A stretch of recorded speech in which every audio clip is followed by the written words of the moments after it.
Rich und Ehre, war sich der noch angesäche. So bist du ihr aller Ehre. Was ist Wundes hier geschäche? Dass ein Magd ein Kind gebar, ihre über aller Engel schar. Was das nicht ein Wunder gab.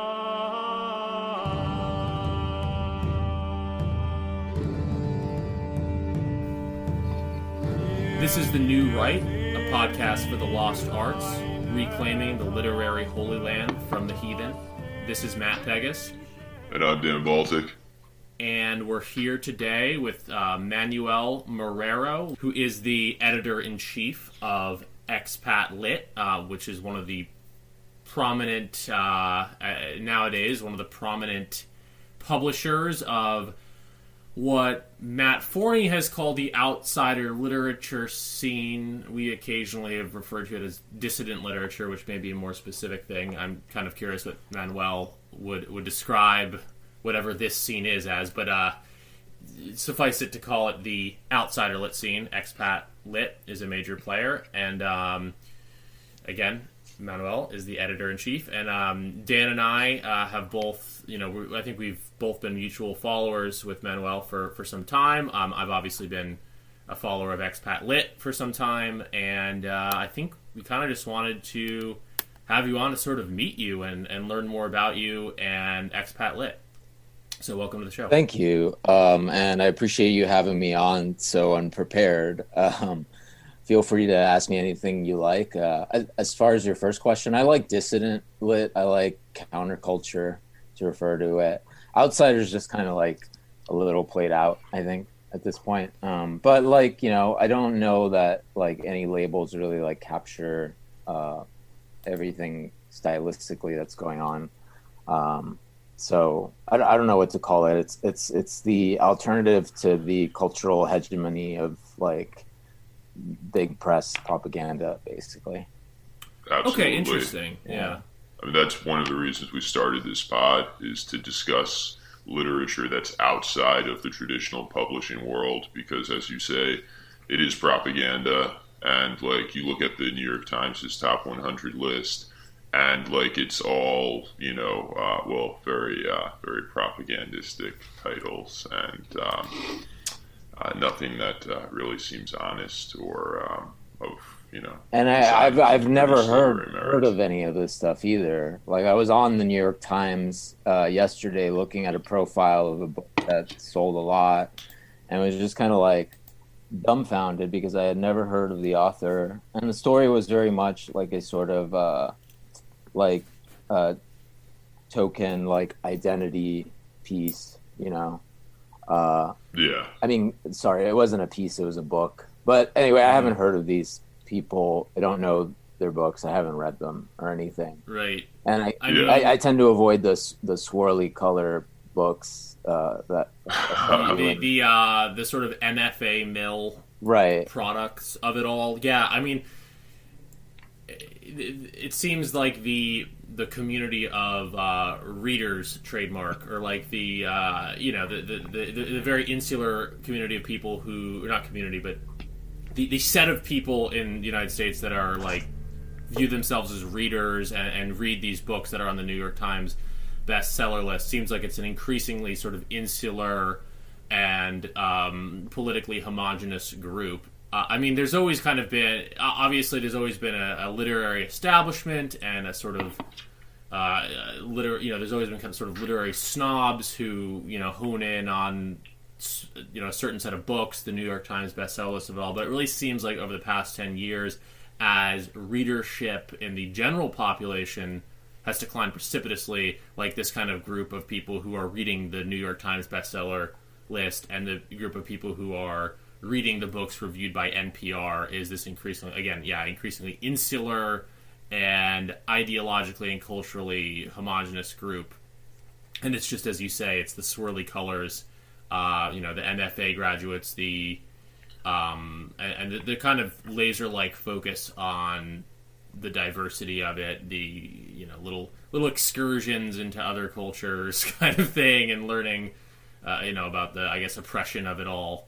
Yeah. And all with titles like "The Women in Montana Are Quiet" or something of that nature. Yeah, usually all the reviews are paywalled. The thing is with art becoming increasingly decentralized, democratized, there's no real coherent canon, and I think it's hard to find exactly what all the kids are listening to or what all the kids are reading these days. I don't think that such a thing exists. I've been crowds of people that all know about ExPat, and that's been astounding to me. And I've been with people who have never heard of us, and I've never heard of any of these books that supposedly sell and as reported by the New York Times or whatnot. And as I understand, a lot of that is really fake. They basically pay people to buy the books and to create a narrative surrounding the book before it even drops. Most of it is kind of meh. I've ventured into some of the bigger ones a few times, and usually the nicest thing I can say about a book like that, if it's not uptight, is that it's just kind of mediocre. I don't know. I don't think that quality is a criteria. I think that it's focused on sort of trying to get the right kind of marginalized, protected identity or something to give the right kind of experience. If I was given an advance to write a book or something, maybe perhaps they would want me to write an immigration story or something like that. I'm not exactly the right kind of Latino, so to speak, or Latinx, as they say. Right. Yeah, well, there's this notion that diversity sells in the mainstream sort of publishing world, and maybe they're right on some level, because I think it's kind of this predefined audience, which is pretty white in a lot of cases, educated, probably skews pretty female, or I actually would venture to guess skews very female these days. Yep. It's basically white women with college degrees reading these kinds of books that are produced, and it's working from home. Yeah, yes. Exactly. Many email jobs. Yeah. Right. Oh, we're not supposed to use that term, right? Email jobs really? is out is now.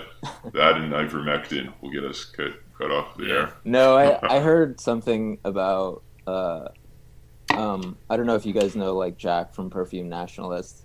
Yes, he was for sure. He was just you're not allowed to use email job if you have any if you're dirtbag left or something like that. I don't consider myself dirtbag left at all, but I am something of a political orphan. I don't know that I don't know that he'd feel comfortable with me using the term email job, and it feels like maybe he came up with it, but I'm going to say work from home. Yeah, a lot of people who are just sort of willfully out of touch, just sort of taking in these bestseller lists. They have subscriptions to the New York Times. They go to book clubs. They go to readings. And they sort of just reinforce their narratives about literature. And I guess I am kind of blissfully ignorant, because I don't really pay attention to any of it. I don't even really pay attention much to the immediate small press competition, because I just feel like it gets my head in a weird place. But especially the bigger stuff, I've never heard of it, and they kind of trigger so many red flags that I don't end up even picking it up, Yeah, I mean, I feel like a lot of these mainstream books on the New York Times bestseller list and such are, these are tokens to indicate that you belong. They're tribal tokens almost. It's like I belong to this educated class of liberals, and see me reading this on the subway, and I'll tweet about it, whatever.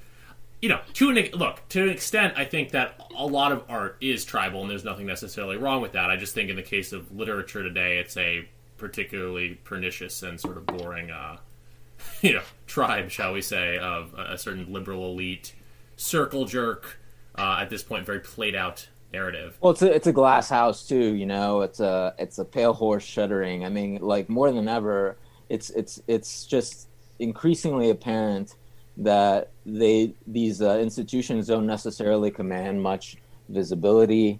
They don't necessarily sell like books as well as like the small presses do. I mean, I would like to see some of these numbers to back up these claims. Of like, but like, as far as I know, they offer these completely disproportionate advances, and that's their biggest flex, is that they just have like they're just endlessly bankrolled by institutions and don't have to make a profit. They can bungle the promotion campaign. It's like I've seen authors who had big publishing contracts go on and release through small press and do a better job selling their books and promoting their books through small press than through the so-called museum, what Dave Hickey would call a museum, which is really outgrown the definition that he gave it. Like, not surprising, because you guys actually have to make money, right. And as you say, that's these big corporate publishers, like, they're with their literary fiction imprints, routinely lose money and are designed to do so. Right. They're designed to promote an agenda and not sell books. Exactly. Yeah. And we're writing to fight over every margin. I mean, we're like thinking like business people, and that doesn't like really sit well with them. Yeah, I mean, it's like a lot of people will look at what I'm doing like it's some kind of boutique hobby, but for me, it's like life and death. Like, art is important, and it should be important. It should be like kind of inseparable from what you do in your real life. At least that's how I think of it. But to each their own. And like we shouldn't be so like removed via like publicists and agents and whatnot. Like, I when I put out a book by somebody, I like to become their friend. I usually they are my friend, but I like to have like a number of conversations with them in real time over the phone and stuff like that, to really like sort of like, not, it sounds invasive, like get in their head, but like, to understand where they're writing from, where they're coming from, so that we can like do a good interview and then be on the same page when we're promoting and stuff. And then promotion itself, it kind of attention guides itself. My friend Barrett Avner would say, and I agree with that. And he also said, stay out of the results. I agree with that too. So like, yeah, I mean, I think it's just what people are attracted to with small press is just the organic like nature of it, the hands-on like personal touch, the human aspects that have been sort of ferreted out of like big industry publishing. Everything just seems like this kind of like soft focus grouped like caricature that is right. Yeah, there's a lot of middlemen that you're always going through in the mainstream world, and ExPat, as well as Terror House and some of these other presses in our sphere do a really good job of allowing, I think, voices to kind of reach an audience much more directly. But this might be a good transition if you want to just comment briefly on the origins of ExPat Lit. How long has it been around? Is it your first venture into publishing? How did you end up here?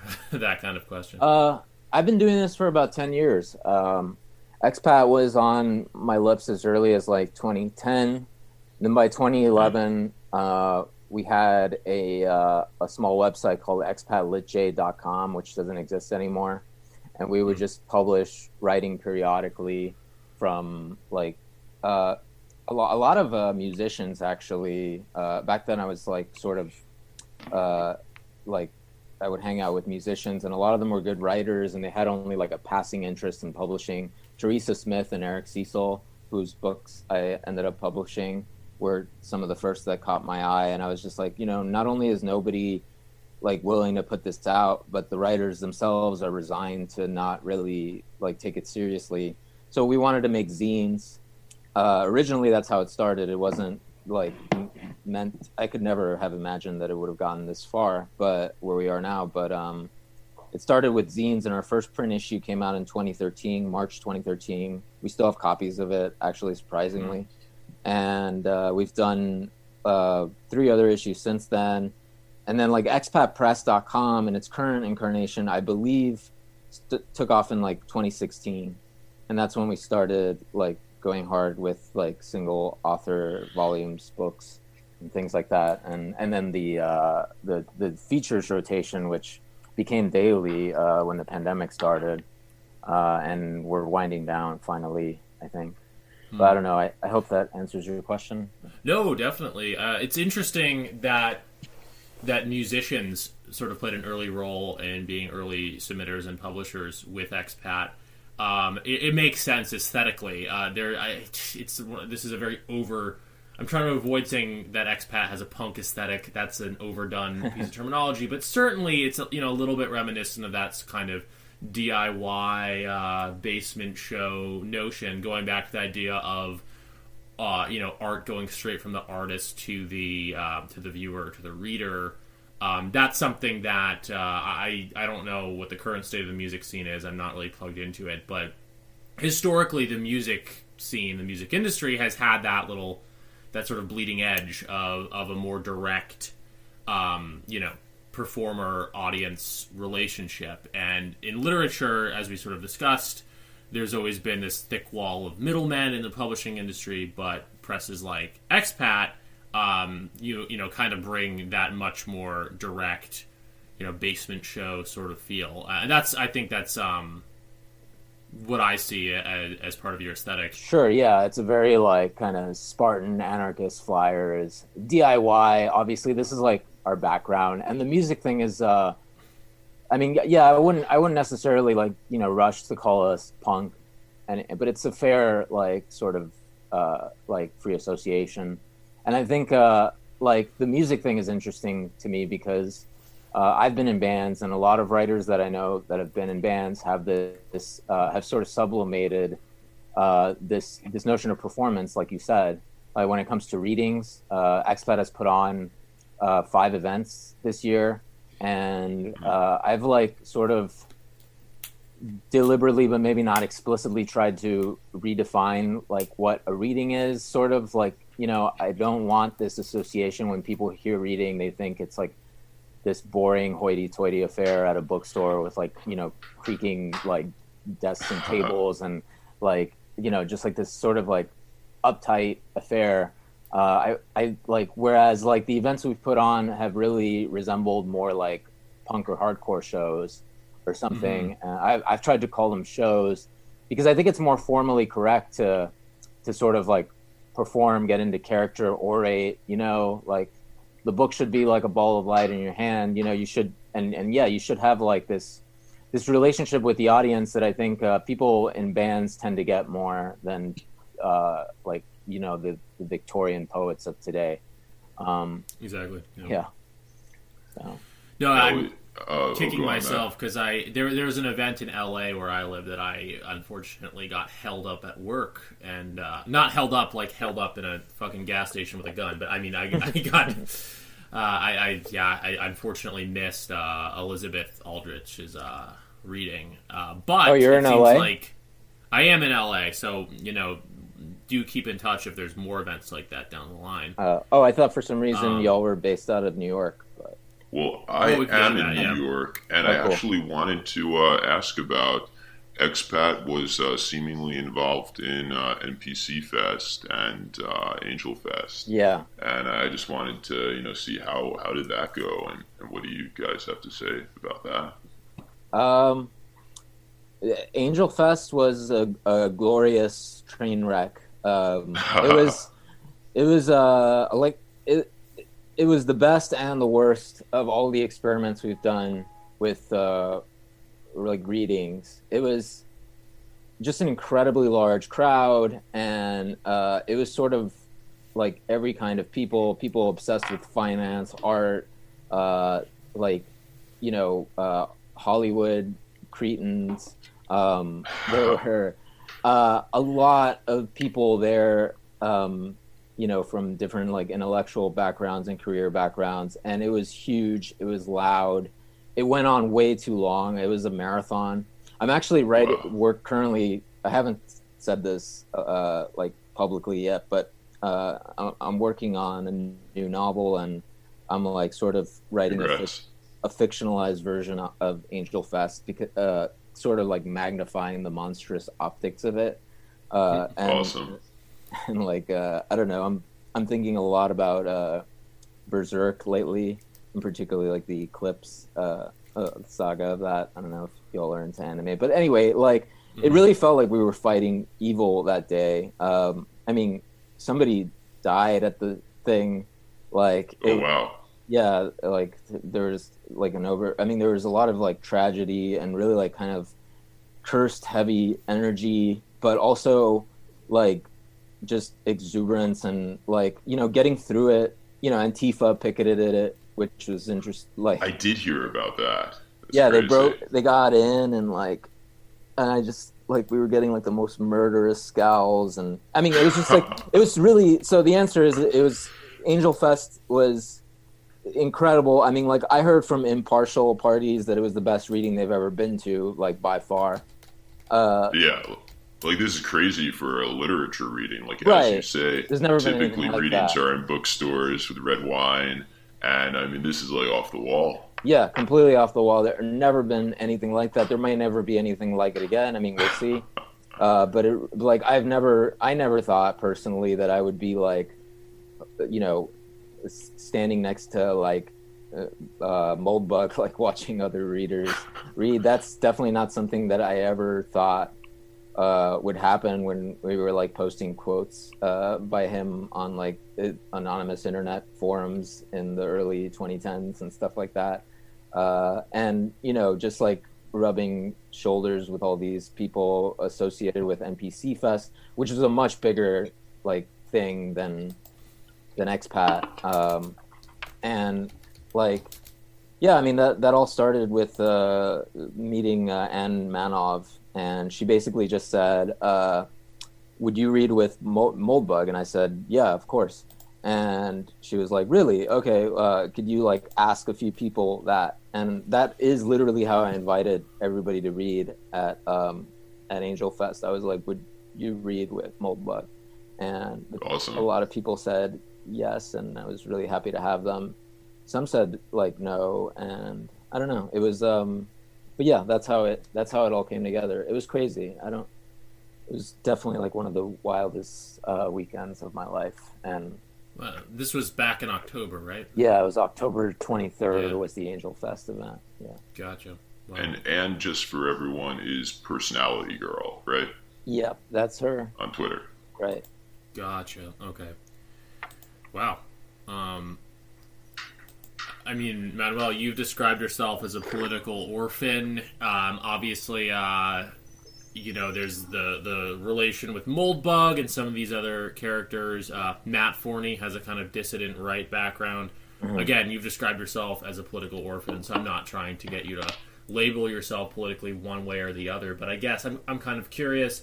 For, you know, there is, I won't even call it ideological, but there is right at the beginning, you know, I said out like, is this outsider lit or is it dissident lit? And you opted for dissident because there is a kind of counter hegemonic nature to the project. So yeah, I guess I'm curious. It's the counterculture for sure. Like, yeah, you I presume, like many of us, you've probably been interested in literature for a while. Yeah.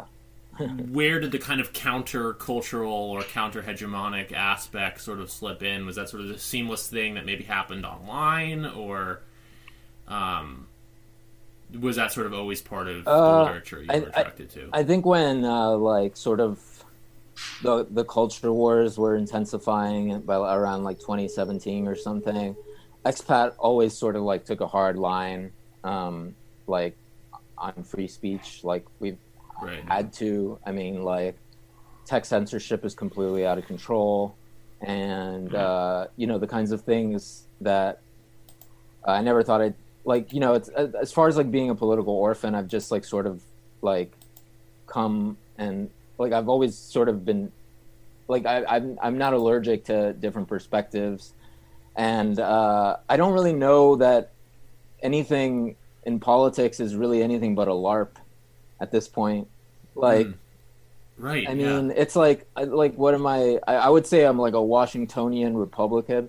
Like, it's not. I mean, just almost like as a glib joke. Like, I guess you could, if you want to like just out me, you could say that like I'm a post Bernie bro or something who was like radicalized by the unhinged like left and found myself sort of making friends with a lot of the right. And the reason I mean I don't know, it's a big topic. I think that I don't really necessarily think that the right is really like getting the vacuum that they could fill right now. Like there's absolutely, and I don't there's nothing, I don't consider expat political at all, and I don't consider myself political. I hate politics, I mean, generally speaking, but I'm going off on a tangent. I guess what I'm saying is that no, it's good. This has always just been about like freedom of expression, and me and like William Duria from Misery Tourism, who is like like William is like, I hope he doesn't mind me saying this, but he's basically like a lib, and like so I get along with like all kinds of like self-identifying political people, you know what I mean? I wouldn't politically identify one way or the other, but yeah, I mean, like it's a real shame. I mean, the left completely lost that sort of battle, I think. And I think it's like things like cancel culture are on like Suicide Watch. I think that people want the kinds of things that they're being told that they're not allowed to have these opinions, not allowed to read certain things.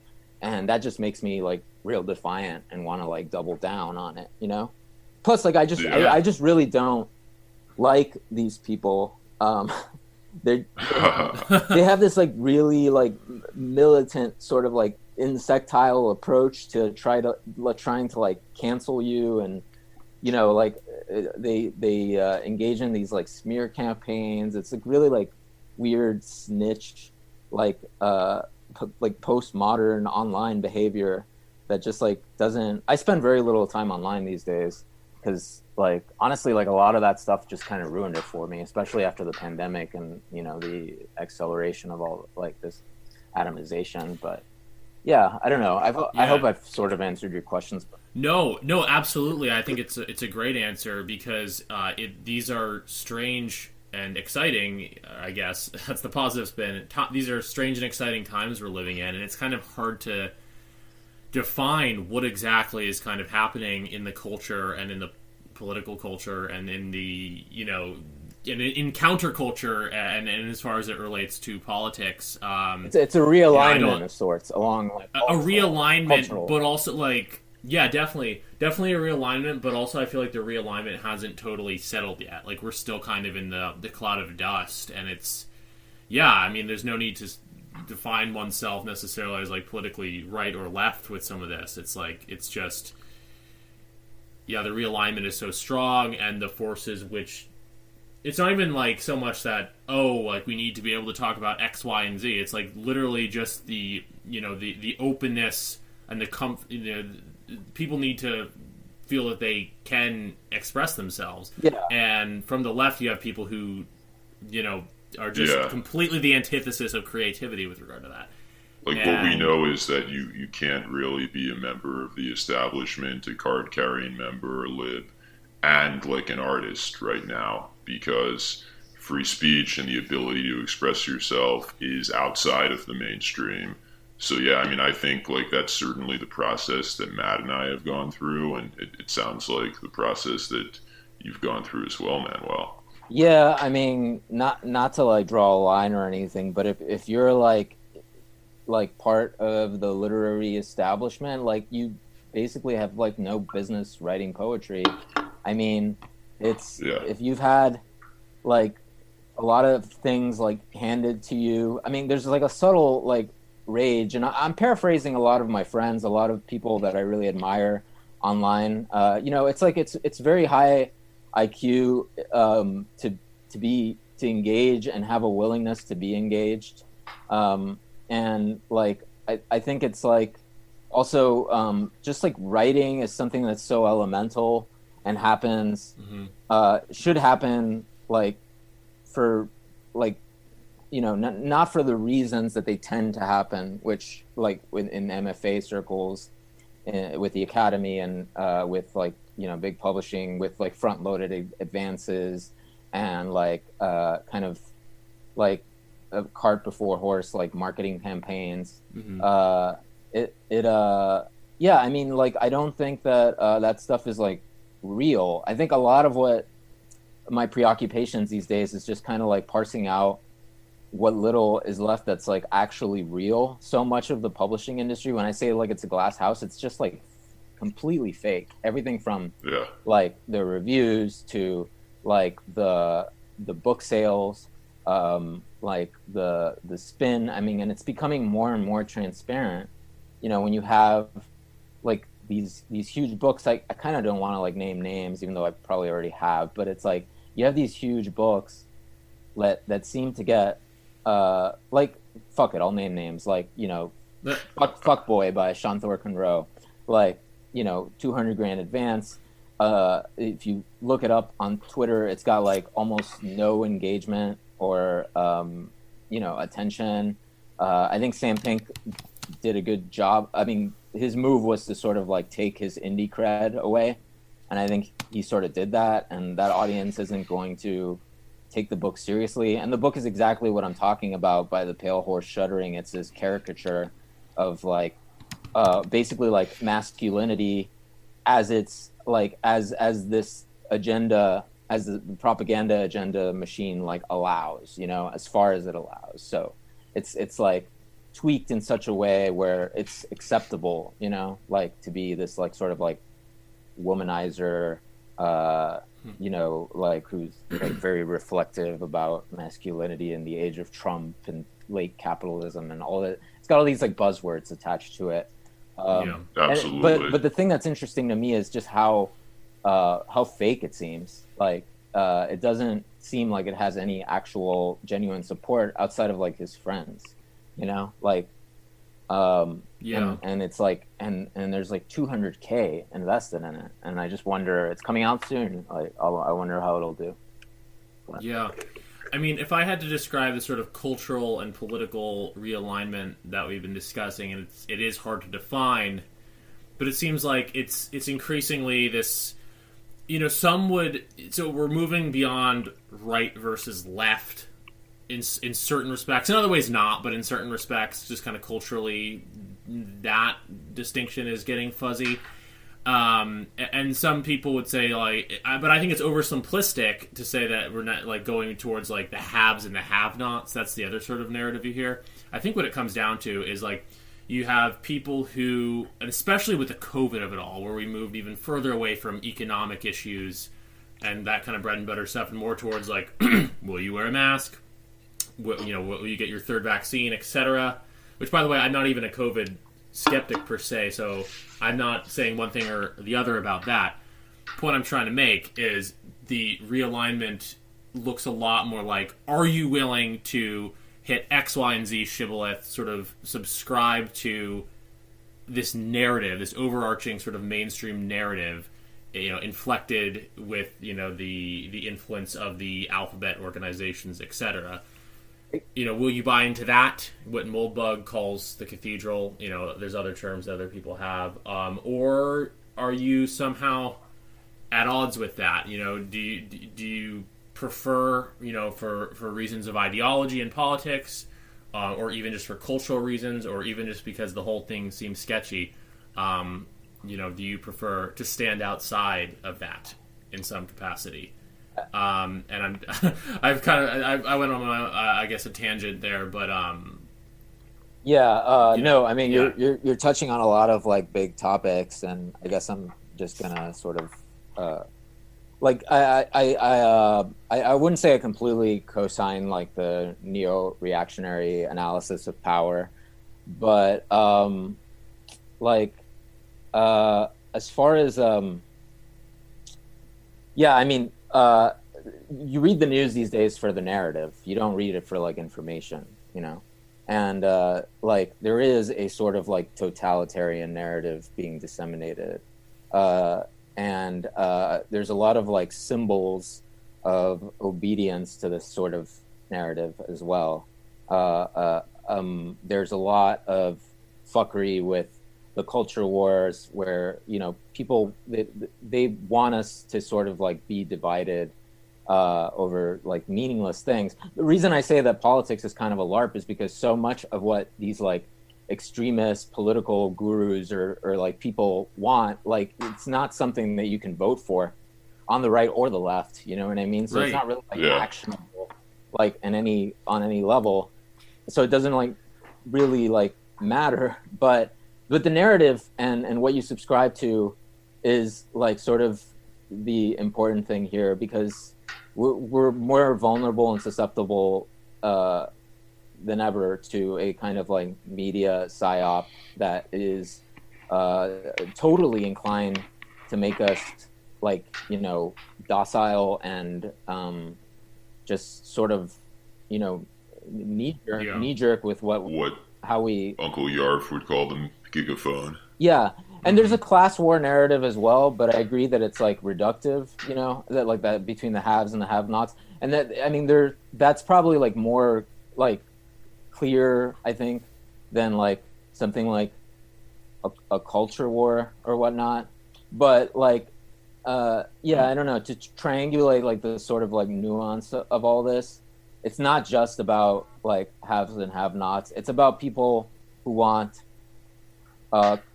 culture to answer to no one, and people who want culture to sort of like fall in line with like the agenda, the propagandistic agenda, which is like you know, very anti-eros and anti-freedom and generally just antagonistic in general, like negative, increasingly so. And like hostile, and it's just like it's not like that's why I'm not like on Twitter a lot any days, because there's just like it almost seems to conduce this like combative like mode in people, and I would just rather focus on the work and put that out. And then the other thing is, having these events has shown me people are just like a lot nicer in person. No one has any time for like rude people, you know what I mean?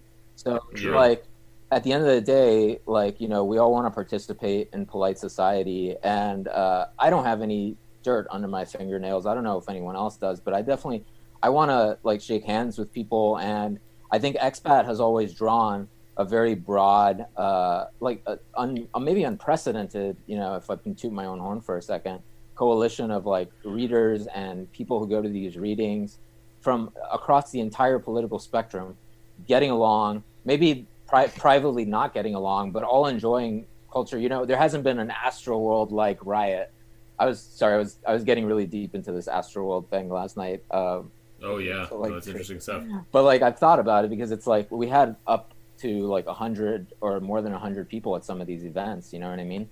And sometimes it felt like, you know, overcrowded, and but it was like nothing but peaceful, and like, you know, there was definitely an air of antagonism and conflict, but in a good way, in a situationist way, you know, if we want if we want to like follow that, like what people are calling the vitalistic imperative, you know, we want to just go where the energy is, you know, and sort of like capture it, you know. And it's like I have this like sort of like detached conceptual way of curation where I just don't feel like I just think I'm not doing a service to any sort of event or literature or anything by by doing anything other than like putting it on and offering it without much comment, Just kind of letting Absolutely. it happen in that let it situation. happen. It's Yeah. like- Just let it happen Yeah. and capture it, Yeah. Well, I mean, what you described, I mean, that's kind of been my impression of ExPat Lit and of you. Not knowing much about it beyond that, it was a publishing house that was like, friendly towards Terror House and people on like Frog Twitter. Yeah. Sure. Not knowing much about it, that was always my image, is like this totally apolitical kind of place of open expression, which seemed amazing to me. And it seemed like there was, that's one of the few reasons we wanted to bring on the show. Is just like I wanted to know more, and it sounds like I'm wrapping up. I'm not. I think we still have conversation ahead of us, but definitely glad to glean this greater understanding of your work and of ExPat. And yeah, no, it's great stuff. Yeah. Well, we did. We found all the frogs, and we welcome them. Yeah. No, but like Well, I don't want to seem. I also don't want to seem like some kind of like ironist or something. Everybody that I've ever put on an ExPat, I am really interested in their work and admire what they're doing. So like it's never like a sideshow. Like, oh, this is like some like fringe character that's gonna piss a lot of people off. I will say. Oh, it doesn't come across like that either. Yeah, I mean, it's funny. I will say that some people I've worked with were like that. Like some of the people at NPC Fest. I hope like no one gets mad at me for this, but I'm speaking freely. It seemed like a lot of the like the drive behind that was just like, how do we piss off the liberals as much as possible? Right. I mean, that was kind of that was like what the alt-right was back in 2015, 2016, and that that had its major pitfalls, and I think that it ended very badly for a lot of people, shall we say? Right. And yeah, there was that notion of like pissing people off for the sake of pissing people off. Maybe that has its place, but I very much think it's not well suited to the moment we're in now, and that the moment we're in now is in a lot of ways more interesting and more vital for the production of literature as opposed to just like memeing and what have you. The other thing I was going to comment on what you said previously is, that notion that all politics is LARPing. It's a notion that I would have been resistant to earlier in life. Like I'm kind of, in some ways I am a political person. I always try to be positive. Like, maybe this can be done. Maybe these political changes can be made manifest. I'm resistant to the notion of just like shrugging it off like it's all bullshit anyway. But I mean, the moment we're living in now, it's so patently obvious, as you said, that all politics is a LARP, and that none of the changes that the sort of fringes on either side want to affect they don't really seem to have much of any hope of coming into fruition now. You're better off thinking of politics and that sort of, perhaps, and I know you didn't want to co-sign on all of that. No, but the cathedral, yeah. I mean, there's definitely like truth to that, like idea that politicians are just gonna promote egalitarian ideas and democratic ideas, but they're not really going to do anything. And I do think that like the seat of power is closer to like the media and the academy and like oligarchs and corporations than they are to like partisan politicians. Definitely. I mean, so along with that, it's like as far as one should be thinking about politics, it's, you got to think about it in these kind of Moldbugian, raw sort of just power dynamics. How does one consolidate power away, which is, is what it is. And then in terms of the sort of more granular stuff, the type of issues that maybe animate one on a day-to-day basis, what have you, it's almost like it's a better time to kind of, I don't want to use the word sublimate, but it's like almost a better time to put your more niche interests, like find the literature in that right now, as opposed to, politics, which is kind of this mire. I say this to kind of get around, like, to sort of lead to the notion that if politics is all LARPing right now, the sort of compensation for that is that I think it's a really good time for creativity, and it's a good time to kind of, as you said, focus on the work, focus on one's own work and that of, your friends. it's a good time, and it's a fecund time. I hope I'm using that word right for a certain kind of creativity. Yeah, for fun. I mean, for exuberance. I mean, like there's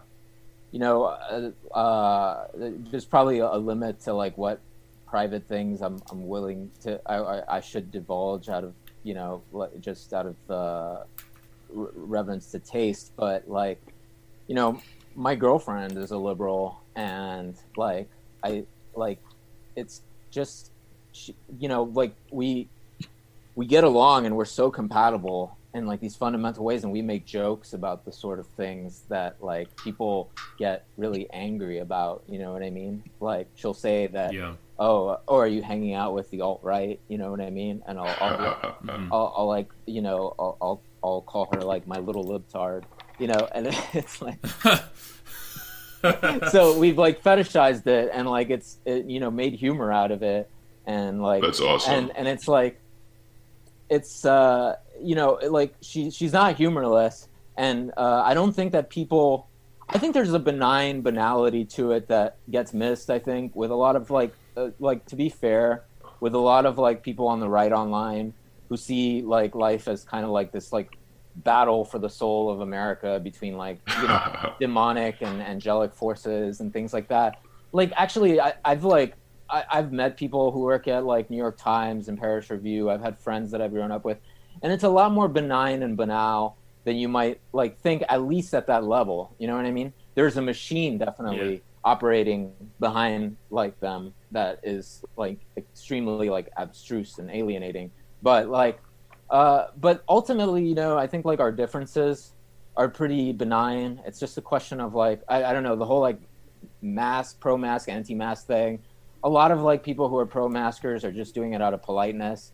And like, somebody like me maybe doesn't value politeness that much. Maybe I value like civil disobedience more or something in this case, but like, it's not, like we don't. It's like always ask like cui bono, who's benefiting from like these polarizations, these like can we all come together and just like sort of appreciate good art, like and sort of eliminate all these like toxic things that just like that kill it. I mean that have like that ruin it. That just like are they're anti-art, anti like inquiry, anti-engagement.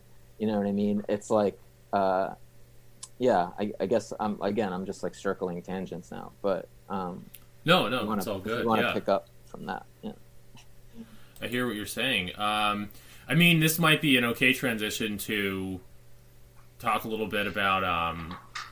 I almost should have done this earlier in the show, but just wanted to comment on my familiarity with certain people that ExPat is publishing. And sort of ask, I guess, what kind of fiction ExPat is looking to publish for any of our listeners. But before I ask that, I'll say like my relationship with I wish I'd read more ExPat titles than I have. I admit, and kind of in the new year, I hope to read more, and I hope that we have more ExPat writers on this podcast. Absolutely. Elizabeth Aldrich's book. Precious Little Things? Is that what it's called? Ruthless Little Things. Of course. Ruthless Little Things has been on my reading list for a while. But I think the first book I ever read from ExPat was James Nolick's The Moon Down to Earth, and I also mean to read some of his other titles. He actually blurbed my book that I published with Terror House. Awesome. And then also, just to comment on the sort of Terror House relation, you guys published Calvin Westra's book. Yes. Somewhat recently, right? And he's a Terror House alum. So, as one can see, there is a kind of rich network, I think, between Terror House and ExPat, and between all of us. But to circle it back, if you want to comment briefly on like what kind of fiction you're looking for to publish, if you have any submission guidelines or anything you want to comment on, and just in terms of like.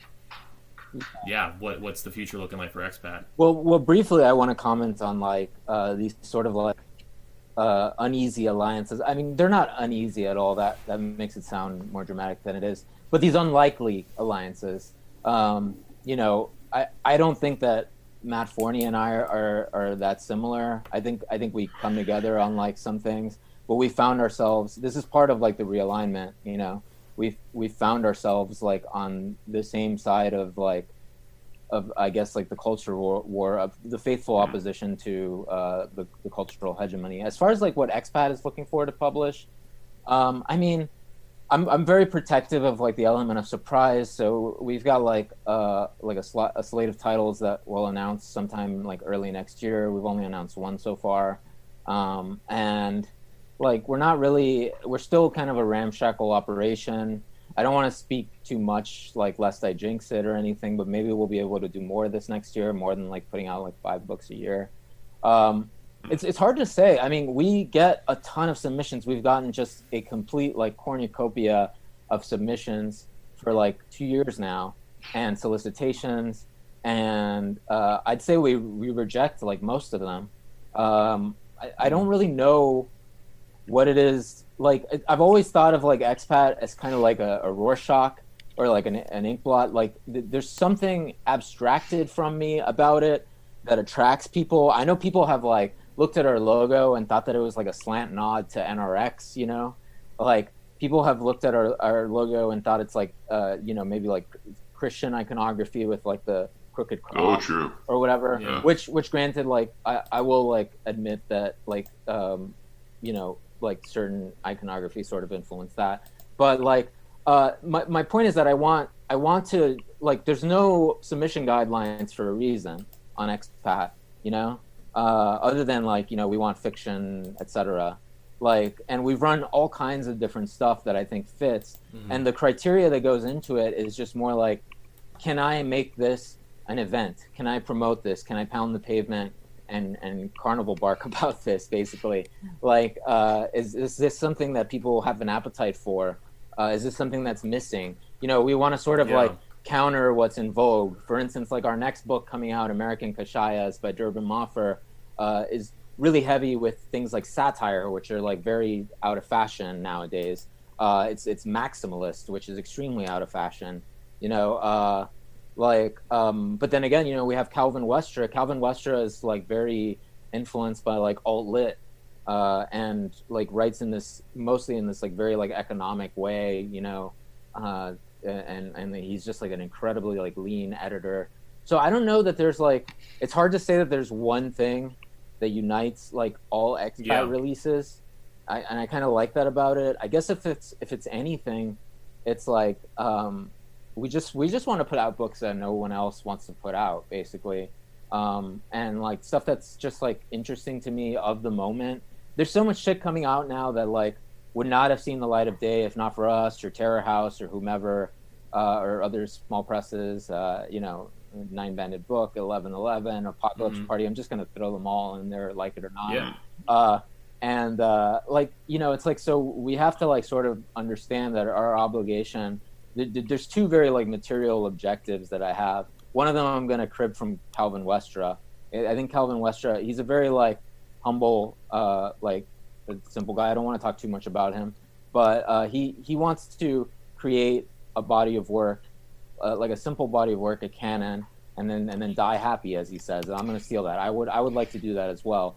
And I also, the other material goal is we want to usher in the next generation of writers that are not going to be ushered in by big presses. They're going to be ignored. They're going to be silenced, you know? So it's like on us. Like the way I see it is like, this is now, this is like, and if we don't do it now, if we don't strike while the iron's hot, like who will, you know? And so I almost feel like there's like a moral obligation. I mean, not to be self-aggrandizing or anything like that, but like, no. That's an incredible answer. I mean, I was kind of going to ask that too. Like, what if ExPat? I know ExPat does not have a formal mission statement. And by the way, I think it's great that there's an air of mystery about it. Like, what does this mean? I think you cultivate that very well. But it's great to hear that if you did sort of have a mission statement, you know, I hear what you're saying. It makes a lot of sense. Yeah, mystery is good. I think like ambiguity is good. I relish ambiguity. Like I think there's just a lot of freedom in that. and like in doing everything ourselves, I think we're the only press, not to take anything away from anyone else, but we're the only press that doesn't use any print-on-demand services, or we don't. I think amphetamine sulfate doesn't use Amazon or have barcodes or something. We do have barcodes, but we don't use Amazon. And everything we publish, we do through a mom and pop, like brick and mortar press in the United States of America. And we're involved with the process intimately all the way through. That's interesting. Yeah. And again, we're trying to, I really think of it as like a kind of revolution that's happening, that's just beginning. Sorry. We're outselling a lot of the publishers with much more resources than we have, and we're just getting killed by overhead. But there's something revolutionary happening, and I'm waiting for the black swan. There's been I know John Lindsay's book Body High with House of Vlad, I think might be the biggest indie bestseller of all time. I'm not totally sure, but it's definitely like a high watermark for like House of Vlad. Like a lot of these books are still selling really well outside the system, and at some point, like it's going to become increasingly apparent where the energy is in art. Art has always been sort of like guided by like cultural momentum, and the momentum is on our side. So yeah, I liked what you said about it being a sort of moral imperative to publish these works, because people do need to step up and make sure that real art gets out there. And it's great that we have publishers like ExPat and Terror House, and I think to an extent the unlikely ally thing, or not unlikely necessarily, but is the fact that you're both willing to publish things that the mainstream won't. Yeah, I just want to say categorically, censorship is completely indefensible. It's a crime against humanity. It's like just the moral imperative comes not so much from like publishing people that are disenfranchised, but people who are actively stonewalled. Like in places like New York City, especially, I think like you can feel it a lot more. People who are like just actively being told that what they're writing isn't like it we're supposed to like be authentic in our writing. It's the one place where we can do that, where we can like be ourselves, shine a light on the parts of the id that we like tend to suppress, that we want to suppress in real life, and it's like people are being told like, no, that you're not the right kind of queer or POC or whatever identity you want to like use, and it's that sounds very familiar, though I am not queer or POC, but I've written a novel recently, and sometimes it's just not the right flavor for the establishment, and that's in a way that's good, in my opinion. It's we're on the right track. Yeah, so I don't know. I guess the strategy is to just sort of like wait them out and see what we can do. But yeah, it's cool because it's like I'm very lucky to be able to do this, and the world is very lucky that we have people like this. Publishing is really a full-time job and a really like difficult thing, really like time-consuming and intensive. And it scales like depending on like what you're doing. If you're using like print on demand, if you're using like it's so much goes into it, but the fact that I can do it like gives me the moral obligation. If not me, like nature abhors a vacuum. It's like I don't know. I can't see a future in literature without the small presses, I guess, like which I hesitate to call small presses at this point, but because they're doing such big things, as Dennis Cooper would say. Man, I'm just paraphrasing anybody. If I ripped you off on this podcast or one of your highly original thoughts, just let me know. I'll give you a shout out. But yeah, I'm always sort of like sublimating what like my friends are onto. We're often onto the same things. There's somebody else. None of these are original ideas. There are other people having these same ideas, like all over the world, involved with the same thing. This is what I've learned being in it for this long. So basically most of it is bullshit, and the stuff that's authentic is so precious. But, yeah. So. Now there was Gosh. just one Go on, sorry. Go on. thing I wanted to drill down on that you mentioned earlier in relation to fuckboy, and that was the idea, and maybe I'm misinterpreting here, but that literary fiction that is written by frankly straight men needs to be to be published in the mainstream, needs to be a sort of like of an apologetic tone, or a sort of like embedded mea culpa, like, "Oh, I'm sorry for being a fuckboy," which Yes. is something that like Matt and I have talked about a lot, and how like if you're going to write as a straight male, like it's very hard to be honest, because like honestly I'm not apologetic. I don't think I need to apologize to anyone, Right. so that is a tone that is like difficult to get published today. Yeah, and as you shouldn't be apologetic, and yeah, I mean, it's like Sean Thornton-Rowe has on his Wikipedia profile that he's a Japanese American. I mean, like I know people who thought he was black. Like, he registers as a white male if you meet him, and Yeah. it's just like it's all when you look at it, it's like there's all these little like buzzwords and like details that are in place that make this a marketable title, that make it safe for them to publish. That's what this is about. Like, and the credibility is just hemorrhaging when you see all these like blurbs from people who have clearly not read the book, that seem like completely just antithetical to reality. Like, you know what I mean? It like you'll like blurbs like a completely original voice. I've never read anything like it. Like, or it's just like it's just like it's not reality. It's like we see you and we see that you're like absolutely not that we're not that you're not like you're not like, this isn't, the news media isn't really reporting reality anymore. You know what I mean? It's like, absolutely, it's like we really have to be so discerning now.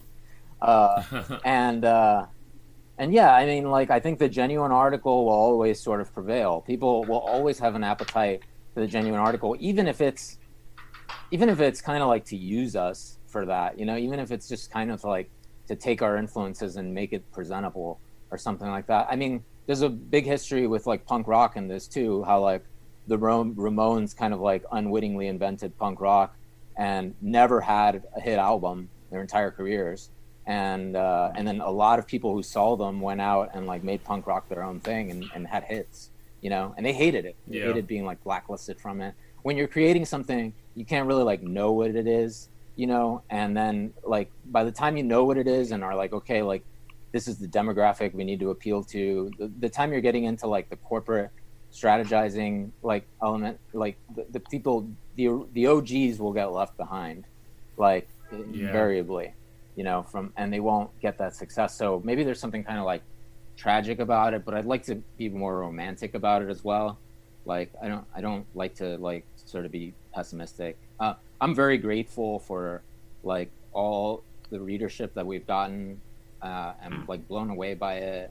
I could like, I mean, yeah, like we could certainly all use more money, but like and the kind of money that like people are getting as advances for their first book, would be helpful. Crazy town. So like, but at the same time, I don't want to like dwell in ressentiment or anything. Like, so it's like at the end of the day, it's to each their own. But like like people are so loath to pick sides these days, and I say pick a side, don't play both sides. Like, like stand for something and be like let people know like who you are, and like all that integrity counts for a lot. Like and people will remember it. I maybe that's naive, or maybe it's romantic, I don't know, but like no, I share the optimism. I think everything we've discussed today, I think it really is a really thriving scene in terms of creativity, and the audience is growing, and I think there is a warranted romantic sense about it. Yeah, Definitely. totally. Yeah. It's a good place to be right now. It is. It's exciting. I mean, for the holidays, I think we've all earned like a good like little victory lap and repose and stuff. But hopefully, we hit the ground running next year, and there'll be more big things happening. And I don't know. I mean, the struggle will continue. Like there will be. Yeah. It's not going to be easy. I think what's happening is like kind of just getting started, even though some of us have been around for longer. But it's just like we're laying bare, just by our continued existence, we're laying bare like all the different, like the shortcomings of the people we've come to expect quality content from.